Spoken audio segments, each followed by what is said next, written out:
Full disclosure, in my coffee chat on October 9th, I misspoke on at least two occasions, and I noticed that one element I wanted to share didn't show up.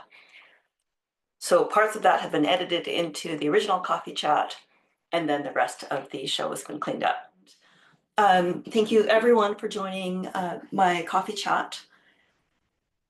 In order for me to wrap my head around everything that's been going on, in order to come up with a topic for this month, I felt I really needed a retrospective.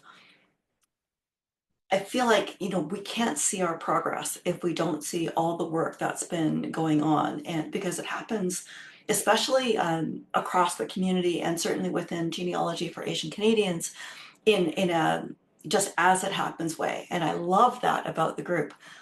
And so what I'm hoping to show in today's presentation is recognition and progress with enormous gratitude towards everyone that is working on our collective community history.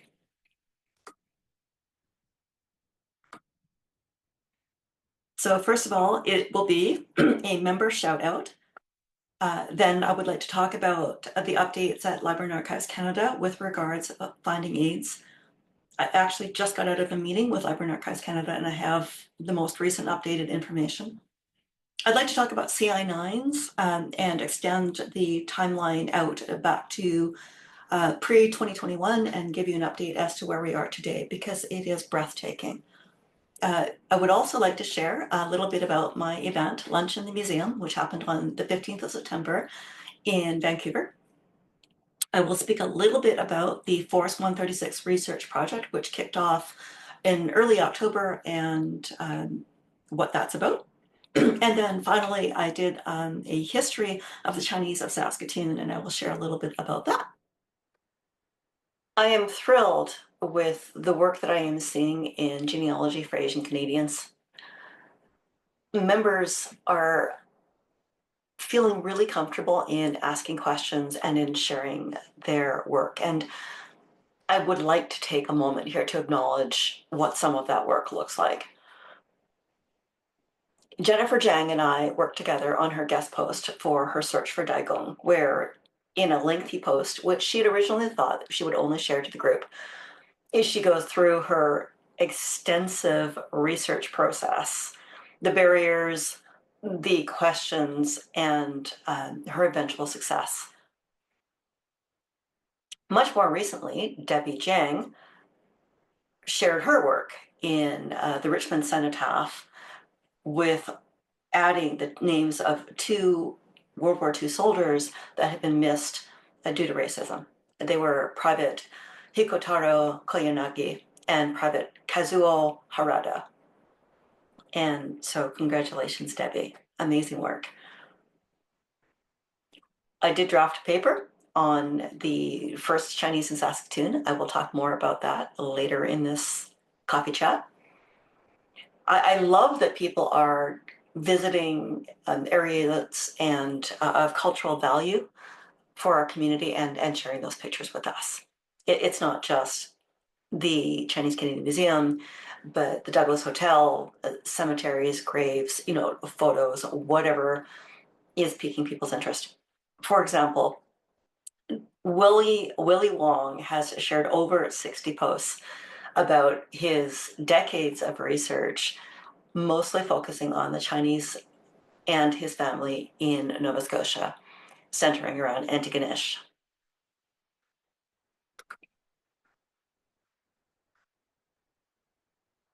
In addition, we have, some authors. Catherine Little is sharing her journey as an author, promoting her book, Endgame, which is a children's book about Force 136.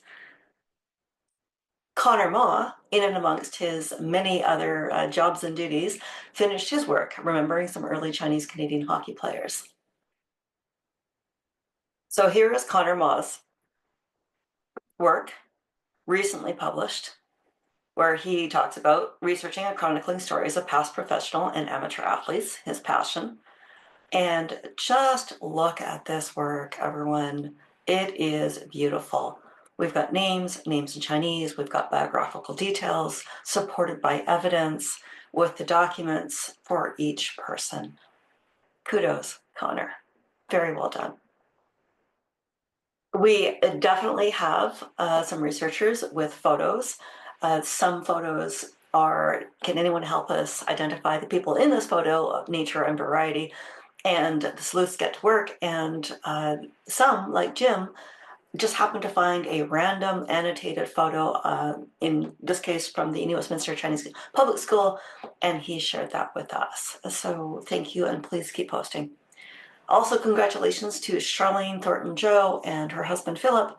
Charlene and Philip have devoted a lifetime to serving the community, and Charlene's service was recognized by the King Charles III Coronation Medal awarded to her this year. Congratulations, Charlene. Uh, I have been watching the progress and growth of genealogy for Asian Canadians, and every 60-day period I have a look at to see what the growth is, and it's pretty much running steady at almost 5% every 60 days, or about 2.5% per month. Not only that, but we are seeing really good engagement. People are very engaged with the group, and we are seeing a very high ratio of engagement. 84% of people who are in the group engage in genealogy for Asian Canadians, and I could not be more honored that this is a place that people feel is worth the time. So let's start with my event, Lunch and the Museum. It happened at the Jade Dynasty Restaurant and the Chinese Canadian Museum on the 15th of September. Um, I just want to say it was a big event for me personally, because whenever you throw out an invitation to the world and you ask it to come, you're never sure of who actually is going to show up, or indeed if anyone will show up. And so I was thrilled and honored to have 22 people join us for lunch. This is us at the Jade Dynasty. This is one table. At our table, Walter, thank you, Walter, for ordered for us. It was a fantastic group to sit down with. And at the other table, right behind us, uh, so we were all crammed in there, and it was a little bit loud to get connected, me personally, with everyone there. But I think everyone really enjoyed not only the event, but also getting to know fellow people who are interested in Chinese Canadian history. And uh, we had a couple of members of the Chinese Canadian Museum. We certainly had stakeholders, professors, members of the Chinese Canadian Military and Museum Society, and Army, Navy, Air Force veterans, Unit 280 Chinatown, members of Genealogy for Asian Canadians, and it was a thrill. It was a thrill to see everyone in real life. What a pleasure. Uh, I actually did not have prepared remarks. I, I've given a number, I would say, I don't know, 2 dozen talks, I think, or more actually, if you include coffee chats. And I felt like I knew enough that I could kind of vibe off the people in the room, and I would be able to say the things that they were interested in hearing. So we started off in the schoolroom, and here is everyone. And I started off with the history of the schoolroom and what that meant, and what education was probably meant to Yip Sang, and then the how the Vancouver Chinese public school first came into being in 1914. From there, we moved into the family history room, and I spoke about the provenance of some of the photos. Now, all of these photos were taken by people who were in the group and shared with me. Thank you so much. I know Steve Coe, Brenda Van Engelen, my sister, Selena, were among the people who took photos and shared them with me, and thank you. Yeah, So we made it from the schoolroom to the family history room and then up into the paper trail. It was personally very moving for me to basically say goodbye to the paper trail with this group of people. Now, this isn't everyone because people were also off in the corners having conversations, but thank you so much to everyone who was able to make it to the event. Okay, let's talk about Chinese case files. Uh, so as you know, records for Chinese Canadian history are not in any one single place. And I put this slide together when I was discussing government records because I thought it would be a really good visual to show folks where are records. And they are at Library of Archives Canada, Heritage Canadiana, UBC, Ancestry, Family Search, and now growing within Genealogy for Asian Canadians. LAC and Heritage Canadiana hold the CI9s. You'll notice that the general register is at LAC, it's also at UBC, and it's also at Family Search. Landing certificates there's a tiny amount of them at LAC from the microfilm copy, but mainly they are at UBC as a result of the paper trail work by Catherine Clement, Archivist June Chow, and the team of the paper trail who collected these certificates. Finding aids for the records generally are only at Library and Archives Canada, and I'm going to skip over the rest of records that are held all over places because right now I want to talk about finding aids. So when we're talking about finding aids, these are finding aids for not just Chinese case files, but also CI9s, CI44s.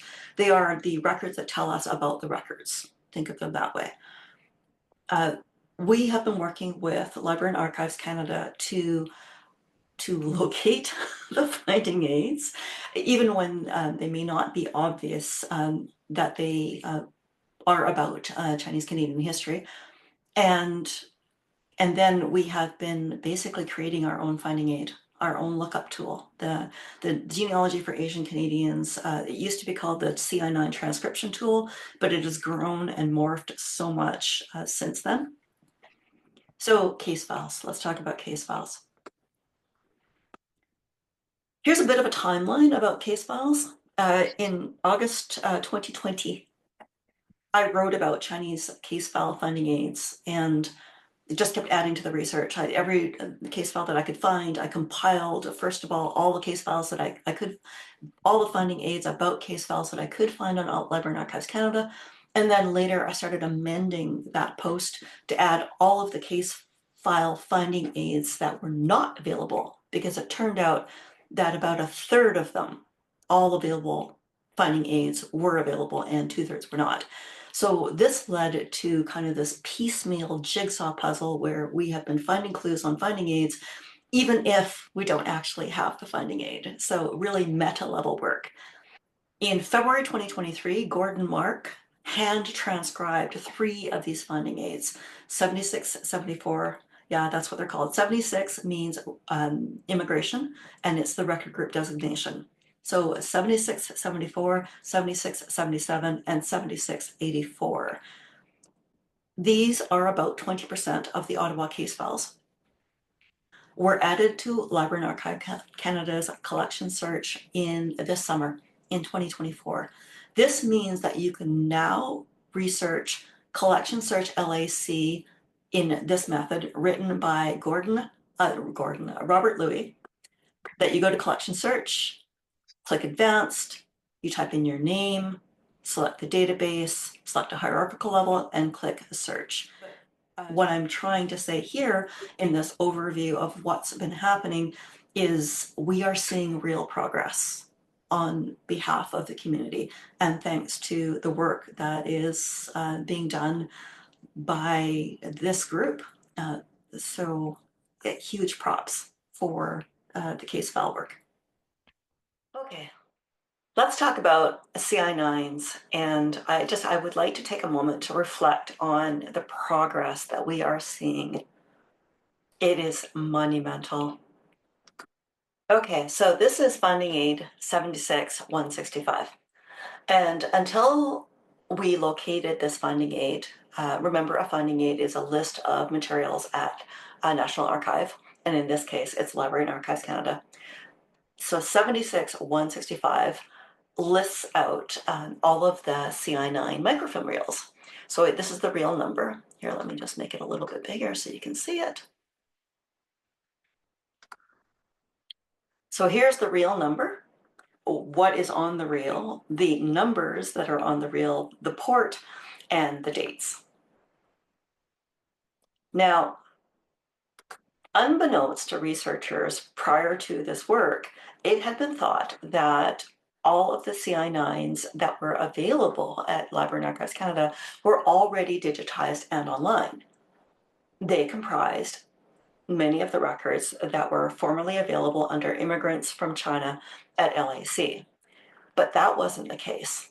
The discovery of this finding aid allowed us to go through and identify what was already imaged and available on Library and Archives Canada or the Canadian Research Knowledge Network, or what was missing. This finding aid has more than 2 pages. Here's the other page, also detailing a few more reels. So we've got CI 36s on this reel, we've got CI 9s on this reel. The thing is, without a finding aid like this and its discovery, we can't know that we have all of the records. So now let me get back to my timeline. It was in 2021 that Dr. Lily Cho published her book, Mass Capture. What is really great about this book is that Lily and her team re-imaged the documents from the original films and did an extensive amount of work pulling out more details. Now, they weren't able to do this for every CI9 that was available. There were about 47,000 at that time, but it goes into extensive depth and detail about the process for CI9s and the images. I strongly encourage you to get a copy of this book, which I believe is available for free. It's called Mass Capture. Now, in 2023, our group figured out, thanks to the finding aid, that about 42,000 records were missing. They were not available. In addition, we found that of the ones that were online, there were 150 missing from within the reel. So it's just gaps all over the place. In 2023, that's when the CI9 transcription tool project began. And that was a project led by Robert Louis, but populated by, I think, about 15 members of Genealogy for Asian Canadians who painstakingly went through the non-OCR'd or text searchable records of all the CI9 records and just started transcribing them. Not just the single name, but the alternate names, the CI9 numbers, and any other identifying information. Originally, we called this the CI9 transcription tool, but now it's really, it's like the Chinese immigration record lookup tool because it's progressed far beyond that. But anyway, it started in 2023. And then in 2024, Gordon Mark shared a list of native borns.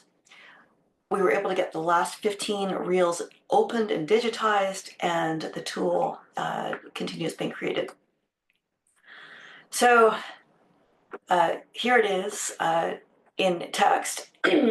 What I most want to say in this slide is that it takes so many people and so much effort to get a project like this completed. And this is, without the overview of a university, this is volunteers coming together to share their work and together making so much bigger of a difference than we could individually. So mentioned, Lily Cho published her book and with her team. our group identified that 15 microfilm reels were missing. We learned that Library and Archives Canada was able to prioritize microfilm reels that were T and C numbered. Ken Ing was the one who identified the 150 missing CI9s from 16603, and he had them restored. Alan requested the CI9 lists that were on the microfilm reels T6053, T6054, and T6055. The CI9 lists answered a long-standing question that I had about a CI9 register. I always suspected that there would be a register of these important forms, but it turns out I was only half correct. Yes, there was a collation of material, but no, it was not a register. Monthly lists were instead collated by immigration officials and sent to Ottawa at the end of each month. And it is these lists of CI9s that were on the reels, 6053, 6054, and 6055. So now you can find them at Heritage Canadiana. And here's where I need to pause, because it wasn't just a straight run of identifying the reels and asking for them to be digitized and prioritized, but rather on that original finding a list, we found that several were still under privacy legislation or Access 32. So our group undertook to request a block review of the remaining reels. That is to say, to ask Library and Archives Canada to, instead of looking at each reel individually, look at them in mass, say that these are all of the same evidentiary weight, and to open them all at the same time, and that's what happened. I believe it was Betty Tang who did this work. And so the reels were moved from Access 32, thanks to block review, went to Access 90. Then they were digitized, then they were put online, and the group is now transcribing all of the new reels. So that work progresses, but Robert tells us he thinks it might actually be done this year. Gordon Mark compiled a list of native borns from 1939 to 1953, and he shared it with the group in May of this year. So my big update for September is that all the remaining reels from the finding aid 165 for CI9s have been digitized. They are being worked on, and wow. Congratulations, everyone. What an incredible accomplishment.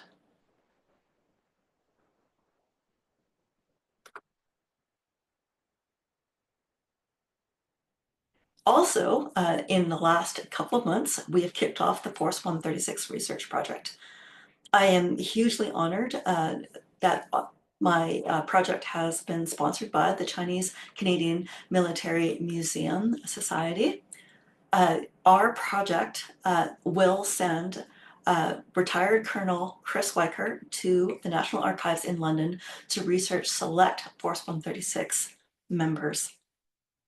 In addition, all of us will have access to Chris's brain, where he will explain to us all things military. Because if you have ever looked at or tried to understand a military file, it is filled with acronyms. Things don't make sense unless you explain them. You need an idea of the organization. It is incredibly challenging to find information or even understand it without someone who is knowledgeable. And Chris not only did his master's thesis in Chinese Canadian history, for which he won the Dr. Edgar Whitbird Prize for his thesis, Secret Warriors in the Pacific, but he is also willing to share all of his knowledge with the group. So we have approximately, I think 17 or 18, a list of 17 or 18 Force 136 members that we will be researching, and I cannot wait to see what we're going to uncover and learn. So I think that's our Force 136 project. Okay, finally, lastly, I wrote a paper. So I've been meaning to look into the history of the Chinese in Saskatoon for many years, because I do get this question from time to time. And in a few weeks, I will be speaking on a documentary about Chinese settlement in Saskatchewan, and specifically Saskatoon. Now, as with many stories about the Chinese community and settlement in Canada, there are stories, and some of the stories are semi-correct, but in details, not so much. And the general story about the Chinese in Saskatoon is that they initially settled in one place, and that's along 19th Avenue, and were forced out and now settle along 20th. That is only partially correct. The truth is that Chinese settlers to Saskatoon were settlers. There was no Chinatown.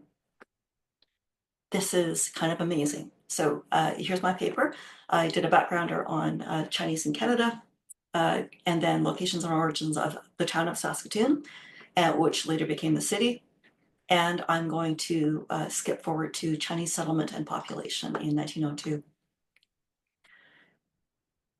So in order to do this work, I looked at all the censuses and the data to see if I could find any Chinese names, and then after that, I compiled information from city directories, fire insurance maps. I did a lit review of books and histories of anyone that had written about settlement of Chinese in Saskatchewan generally. And what I could see is that of the available information I'm able to locate, Moose Jaw and Regina, have been somewhat studied, but not Saskatoon. Therefore, I'm able to say with a certain amount of confidence that the first Chinese settler, this is the work of the research and the fire insurance maps and the newspapers, I'm able to say that between 1907, okay, well, the first Chinese settler came to Saskatoon in 1902. It was announced in the newspaper, and he started his laundry after that.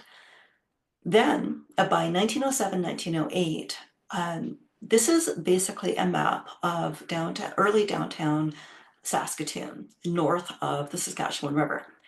This is the old CNR station here in the center. And these are Chinese businesses on both sides of the railway station. The thing that I would like to most point out to you is that they are not clustered in 2 or 3 blocks. I mentioned earlier that people have a perception that the first Chinatown was 19th Street. That's here. It's along to 19th Street. That is actually, well, perhaps it is the first Chinatown, but actually it doesn't give the full flavor of the first Chinese in Saskatoon, because the first Chinese in Saskatoon were actually, there was no Chinatown. So then the first iteration, when Chinese businesses began to cluster on 19th Street, is actually sort of its second iteration. And later, when 19th Street disappeared, 20th Street is here. And this is where the current remaining Chinese businesses are located in Saskatoon. Here's my work tracing all the censuses and cross-referencing them, but I'm thrilled actually that this work is possible and doable, that it's possible to still add to the intellectual work of what is findable, especially for Chinese settlement in the prairies. And I do very much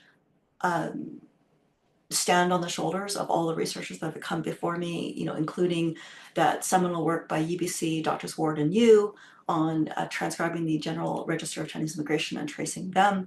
But for granular detail and for who it was, I have some stories to tell. And right now it kind of looks like the folks who settled early Saskatoon, pre-1910, were Toisanese. Okay, so there you go. That is it for me. I'm going to stop recording, and please pop on your cameras and mics and share anything you like with me.